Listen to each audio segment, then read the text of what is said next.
मुझे मेरी बेटी पर बहुत गर्व था। मेरी बेटी का नाम माला था। मेरी बेटी मेरे घर की खुशी थी, लक्ष्मी थी और बहुत ही ज़्यादा खूबसूरत भी थी। जब उसने कहा कि वह डॉक्टर बनना चाहती है, तो मैंने उसे रोका नहीं। मैं उसे क्यों रोकती? मैं चाहती थी कि वह डॉक्टर बने, लेकिन हम लोग गरीब थे। फिर भी बड़ी मेहनत करके उसे डॉक्टर बनाया था। अभी उसके हाउस जॉब के दिन थे, यानी कि उसके बाद वह एक पूरी तरह डॉक्टर बन चुकी थी और अपना अलग से क्लिनिक भी बना सकती थी। लेकिन अभी वह नए डॉक्टरों की सूची में थी, इसलिए नए डॉक्टरों को ज़्यादा मेहनत का काम दिया जाता है, जैसे कि नाइट ड्यूटी वगैरह। सब जानते थे कि रात को जागना बड़ा मुश्किल काम है। जब उसने मुझे बताया कि उसकी नाइट ड्यूटी रहेगी, मैं तो बड़ी परेशान हुई। मैंने कहा कि जब तक तू घर नहीं आएगी बेटी, मैं परेशान रहूँगी। वह मेरी इकलौती बेटी थी। मेरे 2 बेटे भी थे, लेकिन जो प्यार मुझे बेटी से था, वह बेटों से नहीं था। उसके पापा भी उसे बहुत प्यार करते थे। घर में उसकी एक बुआ भी रहती थी, वह भी उसे बहुत चाहती थी। उसने कहा कि मैं ड्यूटी बदलवा नहीं सकती, ऊपर से ऑर्डर आया है। आप परेशान मत होना। अस्पताल में मैं अकेली थोड़ी होती हूँ, और भी लोग होते हैं। उसने बड़े प्यार से, बड़े तरीके से मुझे समझाया। मैंने क्या मसला है, लेकिन वह बड़ी जिम्मेदार थी। डॉक्टर के पास कहाँ वक्त होता है कि वह एक गिलास पानी भी पी ले, और नाइट ड्यूटी का डॉक्टर वैसे ही बड़ा बिजी रहता है। लेकिन फिर भी वह रोज़ मुझे फ़ोन करती थी, पर आज उसका फ़ोन नहीं आया, तो मैं बड़ी परेशान हो गई। जब मैंने फ़ोन किया तो बेल तो जा रही थी, लेकिन कोई फ़ोन नहीं उठा रहा था। मैं परेशान हो गई। मेरा दिल काँपने लगा कि न जाने क्या हो गया है, और फिर जिस हालत में मेरी बेटी को घर लाया गया, वह मैं नहीं जानती हूँ। लेकिन उसके बाद उसका फ़ोन भी दमे नहीं हमें नहीं दिया गया। पर उसके एक दोस्त थी, जिसने हमें बताया कि माला की तरफ से मुझे एक वीडियो मिली है। वह जब हमारे घर आई तो उसके फ़ोन में एक वीडियो थी, जो हमें मिल गई। जब उस वीडियो को चलाया तो पैरों तले से ज़मीन निकल गई, और फिर पूरा देश मेरी बेटी के साथ खड़ा हो गया। इस वीडियो के अंदर एक दिन मेरी बेटी अस्पताल से वापस आई तो कहने लगी, माँ मुझे एक सवाल का जवाब तो दे, कि अगर आपके सामने कुछ गलत हो रहा हो तो उसे रोकना चाहिए। मैंने कहा, हाँ बिल्कुल रोकना चाहिए, क्यों नहीं रोकना चाहिए। यह तो भगवान भी कहता है कि सिर्फ सच्चाई और हक के साथ जीना चाहिए। मेरी यह बात सुनकर वह कहीं खो गई। मैंने कहा, माला खाना खा ले। कहाँ खो गई है? देख, आज तेरी पसंद का दाल भात बनाया है। उसको यह खाना बहुत पसंद था और वह देखते ही खुश हो जाती थी, लेकिन आज कहीं खोई हुई थी। जब मैंने बार बार पूछा तो कहने लगी, माँ अगर कुछ ऐसा बुरा हो रहा हो जिसको रोकने की आपके अंदर ताकत भी न हो, तो फिर क्या करना चाहिए? मैंने कहा, तो फिर भी लड़ना चाहिए बेटा, कोशिश करनी चाहिए। जब इंसान कोशिश करता है तो भगवान उसका साथ देता है। पर तू किस बारे में पूछ रही है और इतनी परेशान क्यों नज़र आ रही है? कहने लगी, कोई बात है, इस बस एक टेस्ट है, उसमें नंबर लगवाने की कोई बात चल रही है। तो उसके बारे में कह रही थी। मुझे उसकी इस तरह की बातें समझ नहीं आती थी, क्योंकि मैं ज़्यादा पढ़ी लिखी नहीं थी, और फिर वह तो डॉक्टर बन रही थी। बस मैं चुप करके सुन लेती थी, लेकिन जब भी मुझसे कोई बात पूछती तो मैं उसका जवाब अपनी तरफ से अच्छे तरीके से ही देने की कोशिश करती। मुझे मेरी बेटी से बड़ा प्रेम था। हम लोग बड़े गरीब थे। उसके लिए मैंने अपना जेवर बेचा था और बड़ी मुश्किल से उसकी फ़ीस भरी थी। मुझे इससे बहुत प्यार था। वह एक अच्छी बेटी और अच्छी इंसान थी। एक दिन वह बालकनी में खड़ी थी, जब अचानक से डर गई और भागती हुई नीचे आ रही थी कि मुझसे टकरा गई। मैंने कहा, क्या हो गया बेटा, तू इतनी परेशान क्यों लग रही है? सब अच्छा तो है ना? उसने कहा, एक लड़का खड़ा है। मैंने कहा, कहाँ खड़ा है? कहने लगी, हमारे घर के नीचे। मैंने कहा, तो क्या हो गया? यहाँ तो बहुत सारे लोग आते जाते हैं, कुछ खड़े होते हैं, कोई फ़ोन पर बात करता है, उसमें परेशान होने की क्या बात है? उसने कहा, आप मेरी बात समझी नहीं। वह न रोज़ यहाँ आता है और हमारे घर की तरफ देखता है। जैसे ही मुझे देखता है दूर से मुस्कुराता है। पता नहीं क्या सोचता है। मैंने कहा, जब तक वह दूर खड़ा है वह कुछ भी नहीं कर सकता, मुझे रोक भी नहीं सकता। अगर वह तुझे कोई बात कहे तो तू उसका मुंह तोड़ देना। मैंने कहा ठीक है, और मैं बालकनी में खड़ी थी। जब वह घर से निकली, क्योंकि आजकल उसकी नाइट ड्यूटी होती थी, इसलिए वह शाम को ही जाया करती थी। जब वह बाहर निकली तो आज उस लड़के ने उसका रास्ता रोक लिया। मैं दूर से यह सब देख रही थी। पहले वह लड़का कुछ बोला, फिर माला ने कुछ कहा और फिर उस लड़के के मुंह पर थप्पड़ मार दिया।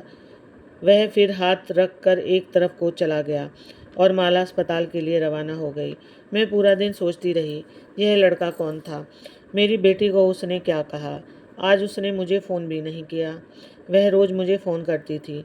जब शाम को वापस आई तो मैंने उससे पूछा, वह लड़का क्या कह रहा था? कहने लगी, वह तो बुरा लड़का नहीं है। मैंने कहा, बुरा लड़का नहीं है तो फिर तूने उसे थप्पड़ क्यों मारा? तो माला ने कहा, जब मैंने उसे थप्पड़ मार दिया मुझे बाद में पता चला कि वह बुरा नहीं है। वह अस्पताल में किसी औरत के साथ आया था, तब से उसने मुझे देखा था। कहता है कि आप मुझे बहुत अच्छे लगते हैं। उसने यह बात बड़ी इज्जत से की थी, वरना किसी और की तरह भी कह सकता था। लेकिन उसने तो मुझे गुस्सा आ गया और मैंने उसके मुंह पर थप्पड़ मार दिया। लेकिन जब मैं जा रही थी तो उसने पीछे से ऐसी बात कही कि मैं हैरान रह गई। मैंने पूछा, क्या बात कही? तो कहने लगी, माँ, उसने कहा था कि चाहे तुम मुझे रोज़ एक थप्पड़ मारो, मैं फिर भी रोज़ तुम्हें देखने के लिए यहाँ आऊँगा, क्योंकि जब तक मैं तुम्हें देख नहीं लेता मेरा दिल नहीं गुजरता। ऐसी बात तो कोई वही कर सकता है ना जो आपको सच्चा प्रेम करता है। मैंने कहा, तू भी कितनी मासूम है। तूने एक पल में यह अंदाज़ा लगा लिया कि वह एक सच्चा प्रेम करता है। जो मर्द होते हैं ना, इनको पता होता है कि औरतें बातों से खुश होती हैं। इनको बड़े बड़े बातें करने आते हैं। अगर इतना ही दम है उसमें तो कह दे कि मेरा घर रिश्ता भेज दे। मैंने कहा कि यह बात बिल्कुल ठीक रहेगी, पर माला कहने लगी कि ऐसे कैसे वह रिश्ता भेज दे, और अगर उसने रिश्ता भेज दिया तो क्या आप मान जाओगी? मैंने उसे समझाया कि हाँ, मैं मानूंगी, लेकिन अगर वो इस काबिल हुआ। हम तुझे डॉक्टर बना रहे हैं, तेरी शादी किसी आम आदमी से थोड़ी करेंगे। अब माला रोज़ वहाँ से गुजरती और वह पहले से ही खड़ा होता। उसे कुछ कहता नहीं था, कुछ बोलता नहीं था, लेकिन वो दोनों एक दूसरे को देखते थे। माला के अंदर मुझे कुछ तब्दीली नज़र आने लगी।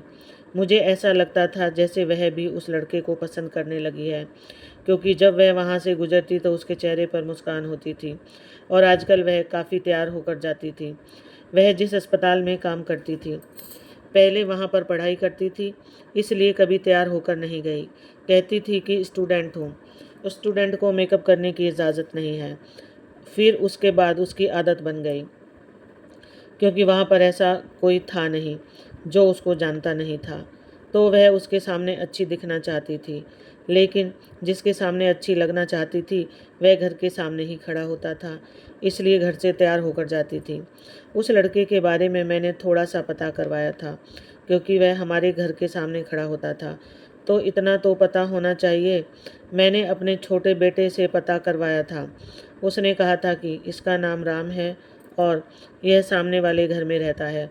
सामने वाले लोग तो बहुत अच्छे हैं, पूरे मोहल्ले वाले उनको जानते थे और कहते थे कि अच्छे लोग हैं। और मैंने कहीं यह भी सुना था कि उनका एक ही बेटा है और उसकी माँ को अपने बेटे पर बड़ा गर्व है। लेकिन यह बेटा यहाँ क्या करता रहता है? मेरे छोटे बेटे ने शायद गलती की हो, किसी और के बारे में पता करके आ गया हो। एक दिन बहुत बारिश हो रही थी। माला अपने कमरे की बालकनी में खड़ी थी और सामने ही वह लड़का खड़ा था और बारिश में भी गीला हो रहा था। मैं उसके लिए चाय लेकर आई तो मैंने भी यह सब देख लिया। मुझे कहने लगी कि देखो ना, सर्दियों की पहली बारिश है और यह कैसी हरकत कर रहा है। मैं भी हैरान हुई, लेकिन मैंने अपनी बेटी को कहा कि तू क्यों इतना सोच रही है? यह तो उसकी अपनी मर्जी है। तुम अपने कमरे में आकर बैठ जा, बाहर मत खड़ी हो, नहीं तो सर्दी लग जाएगी। मेरे सामने तो बड़े कमरे में आ गई, लेकिन मुझे थोड़ी देर बाद महसूस हुआ कि वह फिर से जाकर बालकनी में खड़ी हो गई थी। उसे से प्रेम करना कोई बुरी बात नहीं है, लेकिन कभी कभी आप सही फैसला नहीं कर पाते और आपके जीवन में गलत आदमी आ जाता है और फिर आपकी सारी ज़िंदगी खराब हो सकती है। इसलिए सोच समझकर फैसला करना चाहिए। हमारे परिवार और जानने वाले मेरे ऐसे लोग थे जो माला से शादी करना चाहते थे। कुछ लोग ऐसे थे जो पहले हमारे घर आना भी पसंद नहीं करते थे, लेकिन अब जब से उनको पता चला कि माला डॉक्टर बन गई है तो वे करीब आने की कोशिश कर रहे थे। हमारे छोटे से शहर में डॉक्टर बनना आसान बात नहीं थी।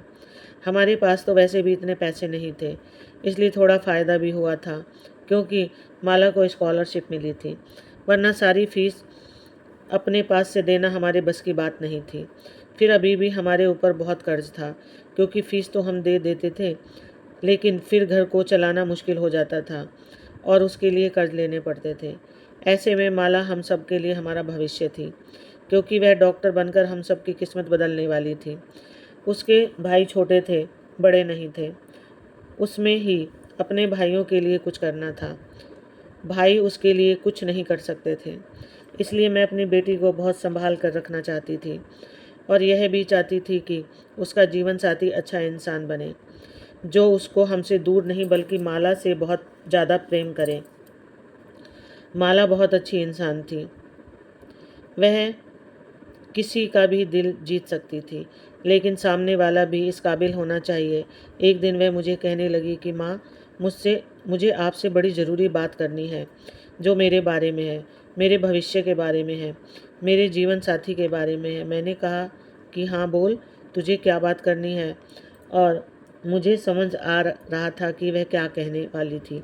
लगता है राम ने उसके दिल में जगह बना ली थी और मुझे यह कहने वाली थी कि राम के घर वाले रिश्ता लेकर आएंगे तो आप बात कर लेना।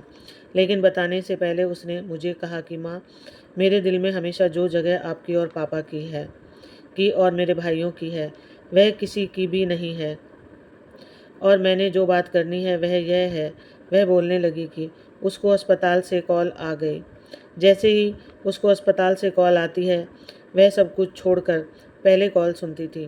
कहती थी कि हो सकता है कोई इंसान तकलीफ़ में हो, इसलिए मुझे बुला रहे हों। मुझे देरी नहीं करनी चाहिए। वही बात ठीक थी।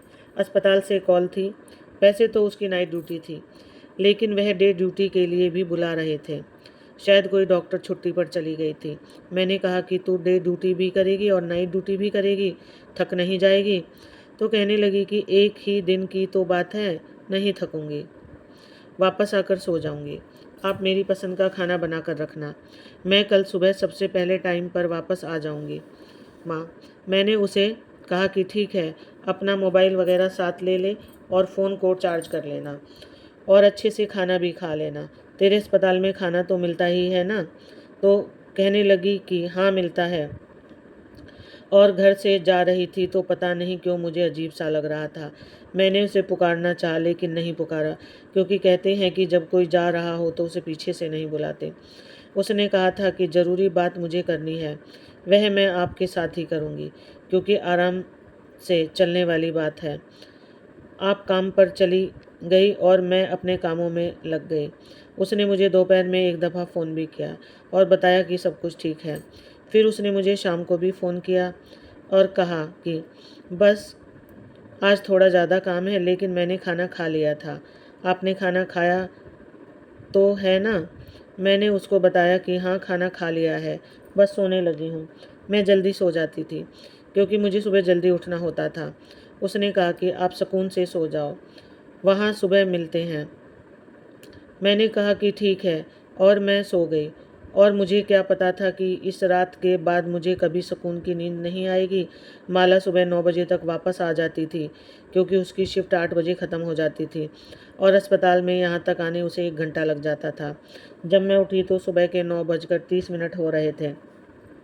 मुझे लगा कि वह अपने कमरे में आकर सो गई होगी, लेकिन उसे बिना कुछ खिलाए मैं सोने नहीं देती थी क्योंकि फिर वह शाम तक सोती थी। मैंने उसे कहा था कि आप ही मुझे जगा दें, मैंने खाना निकाल कर दे दूंगी। लगता है वह बहुत थकी हुई थी। मैंने प्लेट में खाना निकाला, उसको गर्म किया और अपनी बेटी माला के कमरे की तरफ चल पड़ी। लेकिन जब अंदर गई तो लाइट ऑन की तो हैरान रह गई। वह तो यहाँ पर नहीं थी और कमरा तो बिल्कुल साफ सुथरा पड़ा था। मैं समझ गई कि लगता है उसे आने में देरी हो गई। मैं बाहर गई तो आज वह लड़का भी नहीं खड़ा था। मैं हैरान हुई, क्या आज वह पीछे क्यों नहीं है? इस समय खड़ा होता था, क्योंकि उसको भी पता होता था कि माला वापस आती होगी। आज क्यों नहीं खड़ा? कहीं बीमार तो नहीं होगा? मैं तो माँ हूँ ना। माँ के दिमाग में तो ऐसी ही बातें आती हैं कि माला मर तो नहीं गई, कुछ और तो नहीं हो गया। मुझे यकीन था कि माला उसी के बारे में बात करने वाली थी, और मैं अभी से ही सोच रही थी कि वह लोग रिश्ता लेकर आए तो क्या मुझे रिश्ता कर लेना चाहिए या नहीं। 2 घंटे गुजर गए, माला नहीं आई, तो मैंने उसका नंबर मिलाया। घंटी जाने लगी और मैं इंतज़ार करने लगी कि कब फ़ोन कनेक्ट हो और मैं उससे बात करूं, लेकिन वह फ़ोन नहीं उठा रही थी। मुझे लगा शायद वह व्यस्त होगी, और मैं यह भी सोच रही थी कि अस्पताल में कितने बुरे हालात होंगे।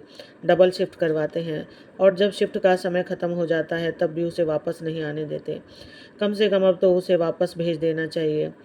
वह मुझे इस अस्पताल के बारे में बताती रहती थी। कहती थी कि यहाँ कुछ भी ठीक नहीं है। हर कोई अपना काम बेईमानी से करता है। कोई भी काम अच्छे तरीके से नहीं करता, चाहे वह सफाई वाला हो या डॉक्टर। सबको पैसों की पड़ी है, और कोई न कोई अपने काम में ढील कर ही देता है। मैं उसे कहती कि तुम अपना काम अच्छे से किया करो, बाकी सबको भगवान को मुँह दिखाना है और तुम्हें अपना।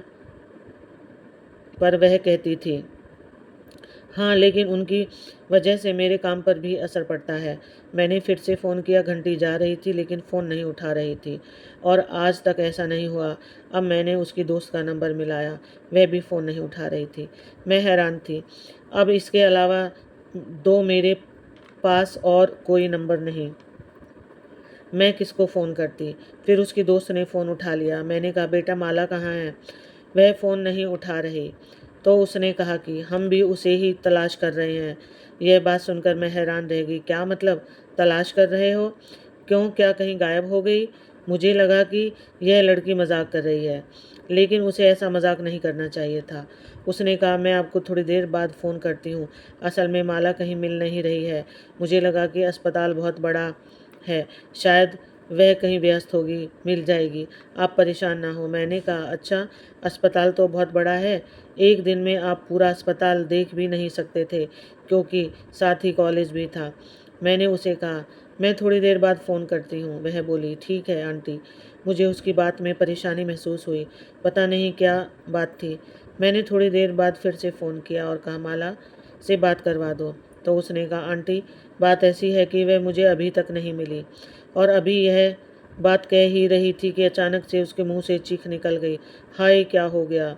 उसने मुझे कहा, आप जल्दी यहाँ आ जाए। यह सुनकर मैं हैरान रह गई। मैंने कहा, पर हुआ क्या है, मुझे बताओ तो सही। सब ठीक तो है? मेरा तो दिल बैठा जा रहा है। उसने कहा, माला मिल गई है। मैंने कहा, अच्छा, मिल गई है? कैसी है वह? ज़रा मेरी बात करवा दो। तो कहने लगी, बात नहीं करवा सकती, बस आप अस्पताल पहुँचिए। जब मैंने पूछा, क्योंकि मुझे ठीक से समझ नहीं आया था, तो वह रोते हुए कहने लगी, अब बस आप आ जाइए आंटी। मैं अब भी सोच रही थी कि अगर यह लड़की मजाक कर रही है तो मैं उसे कभी माफ़ नहीं करूँगी। मेरे दोनों बेटे घर पर नहीं थे। मैं घर से निकली, सामने राम भी नहीं खड़ा था। मैं तुरंत अस्पताल के लिए निकल पड़ी। रास्ते में भी अपनी बेटी को फ़ोन कर रही थी। अगर वह मिल गई थी तो मेरा फ़ोन क्यों नहीं उठा रही थी? क्योंकि बेल तो जा रही थी। ऐसा तो नहीं था कि उसका फ़ोन बंद हो गया था, पर फ़ोन क्यों नहीं उठा रही थी? मैंने अस्पताल पहुंची तो वहां पर अजीब सा माहौल लग रहा था। अस्पताल में भीड़ तो होती ही है। बाहर कोई एम्बुलेंस खड़ी होगी, कोई रो रहा होगा, कोई चिल्ला रहा होगा, कोई बात कर रहा होगा। यह सब कुछ तो सामान्य था, लेकिन मुझे देखकर लोग अजीब नज़रों से देख रहे थे, इधर उधर देख रहे थे, जैसे मेरे से कोई बात छुपाई जा रही हो। जैसे कोई ऐसी बात है जो उन्हें सबको पता है, लेकिन मुझे नहीं पता। मैं परेशान तो थी, पर मैं कभी कभी यहाँ आती थी। उसने मुझे तकरीबन अपनी सारी दोस्तों से और टीचर से और सीनियर डॉक्टर से भी मिलवाया था। मैं रिसेप्शन पर गई और मैंने कहा, तुम डॉक्टर माला? तो उसने कहा, आप दूसरी मंजिल पर चली जाएं, आपको पता चल जाएगा। यह बात भी अजीब सी थी। दूसरी मंजिल पर चली गई तो सामने ही उसकी दोस्त खड़ी और बहुत सारे लोग खड़े थे। अजीब सा शोर डाला हुआ था। पाँव रखने की जगह नहीं थी। ऐसे लग रहा था कि मुफ्त में अपनी चीज़ बट रही है, या फिर कोई बहुत बड़ी बात हुई है जो ये सब लोग यहाँ पर जमा हुए। मुझे माला की दोस्त ने देखा तो रोते हुए मेरे पास आ गई और कहा, ये क्या हो गया? मुझे नहीं पता था आंटी, मैं वहाँ पर नहीं थी। अगर मुझे पता होता तो मैं कुछ ना कुछ ज़रूर करती। मैंने कहा, क्या कह रही हो तुम? क्या हुआ है? माला कहाँ है? तो उसने मुझे एक ही लाइन में बताया, माला अब इस दुनिया में नहीं है। और मुझे ऐसा लगा कि जैसे मैंने यह बात नहीं सुनी, लेकिन असल में मैंने सुन ली थी और मेरे दिल तक बात चली गई थी। मेरी हालत अजीब सी हो गई थी। तभी वहाँ पर एक आदमी आया। उसने कहा, आप हैं डॉक्टर माला जी की मम्मी? उसके साथ बहुत बुरा हुआ है। वह मुझे बताने लगा कि हुआ क्या था।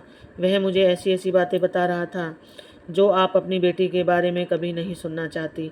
दुनिया की कोई भी माँ ऐसी डिटेल नहीं जानना चाहती होगी जिससे वह मुझे बता रहा था।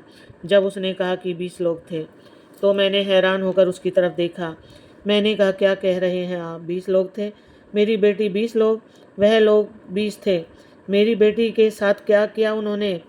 वह मुझे पहले ही बता चुका था, लेकिन अब मुझे समझ आई थी कि कितना बड़ा अनर्थ हो गया था। मेरी हालत बुरी हो गई। मुझे बस दूर से माला की एक झलक दिखाई गई और उसके बाद मुझे पीछे कर दिया गया और बॉडी को पोस्टमार्टम के लिए ले गए। मेरी हालत इतनी बुरी हो गई कि मैं चीखना शुरू हो गई। मुझे अब उसकी दोस्त ने संभाला। मेरे चिल्लाने की आवाज़ पूरे अस्पताल में गूंजने लगी। सबको पता चल गया था कि क्या लग रहा है, माला की माँ आ गई है। उन लोगों का कहना था कि नाइट ड्यूटी पर थी और उसके बाद अचानक से कहीं गायब हो गई। उसको कोई मरीज बुलाने के लिए आया था। फिर हम लोग उसे सुबह ढूंढ रहे, तलाश करते हुए। हमें नहीं मिली और फिर एक अंधेरे कमरे में वह हमें ऐसी हालत में मिली। हमें लगता है कि उसके साथ यह सब कुछ करने वाले 20 लोग थे, लेकिन वह कौन थे, कहाँ से आए, यह किसी को नहीं पता। और अब वह इस दुनिया में नहीं है। लगता है उसने खुदकुशी कर ली। अस्पताल वालों ने हमें बहुत तंग किया, बहुत जलील किया। हमें बॉडी नहीं दे रहे थे। कभी कह रहे थे आपकी बेटी ने, लगता है, हमें अपने किसी दोस्त को बुलाया था और मामला ख़राब हो गया। कभी कह रहे थे कि एक दोस्त नहीं था, 4-5 लोग थे, यानी कि बॉयफ्रेंड थे। कभी कोई बात करते और जो बॉडी की हालत थी वह हम ही जानते थे। किसी तरह से आखिरी रीति रिवाज किए गए, लेकिन अब हमारे पास कोई सबूत नहीं था। सारा देश हमारी बेटी के लिए खड़ा था। सब उसकी तरफ से इंसाफ मांग रहे थे, लेकिन हमारे पास ऐसा कोई सबूत नहीं था जिससे हमें यह पता चले कि हुआ क्या। अस्पताल वालों ने जो रिपोर्ट जारी की थी उसमें लिखा था कि डॉक्टर माला ने आत्महत्या कर ली है, लेकिन वह ऐसा कैसे कर सकती थी? वह तो मुझे कुछ बताना चाहती थी। घर से हंसती हुई निकली थी। इसकी आंखों में ढेर सारे सपने थे। तो फिर एक ऐसा इंसान कैसे आत्महत्या कर सकता है? वह डिप्रेशन में नहीं थी, वह बिल्कुल ठीक थी। उसके साथ कुछ मसला नहीं था। हमने कहा कि उसका फ़ोन कहाँ है, वह हमें दे दे, उसका बैग वगैरह दे दे। उन्होंने हमें सारी चीज़ें वापस कर दी। उसकी चीज़ ऐसी थी जो टूट चुकी थी उसकी चीज़ें ऐसी थी जो टूट चुकी थी, लेकिन उन्होंने हमें माला का फ़ोन नहीं दिया। हम हैरान हुए कि फ़ोन क्यों नहीं दिया, तो कहने लगे यह सबूत के तौर पर हमारे पास रहेगा। लेकिन उन्होंने राहुल का क्या करना था, जो खुद कह रहे थे कि आत्महत्या की है, तो फिर सबूत किसको दिखाना था? बहुत कोशिश की थी किसी तरह उसका फ़ोन मिल जाए, क्योंकि फ़ोन से ही पता चल सकता था कि उसकी ज़िंदगी में क्या चल रहा था, लेकिन उन्होंने उसका फ़ोन हमें नहीं दिया। इस बात को 3 दिन गुजर गए थे और 3 दिन से हमें राम को भी नहीं देखा था। क्या उसको पता नहीं था कि माला के साथ क्या हुआ था? वह तो इस दुनिया से चली गई थी। यह बात तो सारे देश में फैल चुकी थी। तो फिर उसको क्यों नहीं पता था? लगता है वह डर गया था और अपने कमरे में बैठा था, बाहर नहीं निकलना चाहता था कि उसे भी पूछताछ न हो जाए, क्योंकि पता नहीं कितनी दफ़ा यहाँ पुलिस आई थी।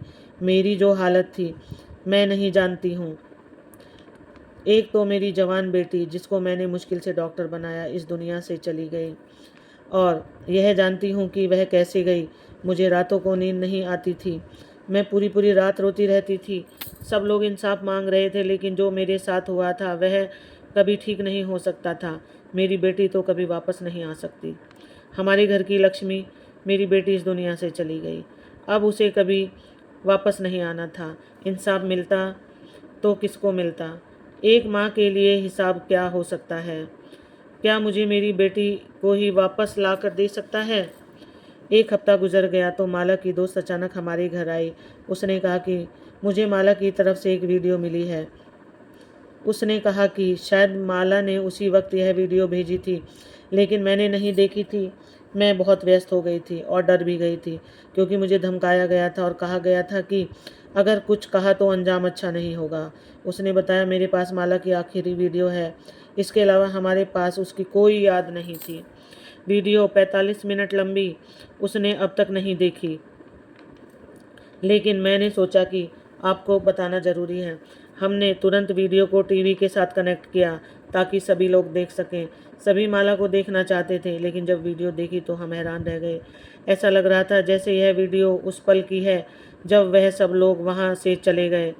माला की कसम खाकर कह रही थी कि वह जिंदा थी और उसने यह वीडियो बनाकर अपने दोस्त को भेज दी थी। शायद उसने इसे अपने अकाउंट से डिलीट कर दिया था, इसलिए उन लोगों ने अब तक हमसे नहीं पूछा कि क्या आपको कोई वीडियो मिली है या नहीं। उसकी हालत बहुत बुरी थी। उसके चेहरे से साफ झलक रहा था कि वह दर्द में थी। कह रही थी कि अस्पताल वाले कुछ बहुत बुरा कर रहे हैं। मुझे सब पता चल गया है, इसलिए उन्होंने मेरे साथ यह सब किया ताकि मुझे चुप कराया जा सके। मरीजों के साथ अच्छा नहीं हो रहा, बहुत से बुरे काम हो रहे हैं अस्पताल में। थोड़ी और जानकारी देने के बाद उसने कहा, माँ मुझे माफ़ कर देना और राम से भी कहना कि मुझे माफ़ कर दे। मैंने उससे शादी करने का वादा किया था और मैं तुमसे यही बात करने वाली थी, लेकिन अब मैं ज़िंदा नहीं बच सकूंगी। कोई मुझे नहीं बचा सकता। वह अपने भाइयों के नाम लेने लगी। परेशान नहीं होना और तुम लोग मेरा बहुत ख्याल रखना।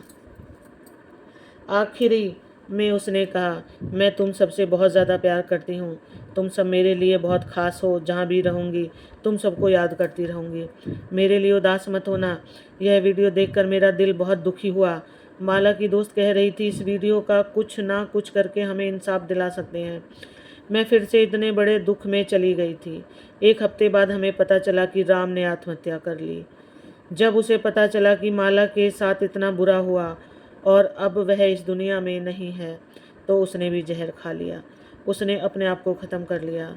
यह खबर सुनकर हमें और भी ज़्यादा बुरा लगा। राम अपने माता पिता का इकलौता बेटा था। इसका मतलब कि वह माला से बहुत प्यार करता था। जब उसे पता चला कि माला इस दुनिया में नहीं है, तो उसने भी आत्महत्या कर ली। अब इस बात को 1 महीना होने वाला था, लेकिन असली मुजरिमों तक कोई भी नहीं पहुंच पाया है। सब लोग अपनी अपनी बातें कर रहे हैं, अपनी अपनी कहानियाँ सुना रहे हैं। मेरे पास बहुत से लोग आए हैं, मुझे तसल्ली दी है, कहा है कि सब ठीक हो जाएगा, लेकिन मुझे कुछ भी ठीक नहीं हो रहा। आप लोग ही बताएं कि अब क्या करें।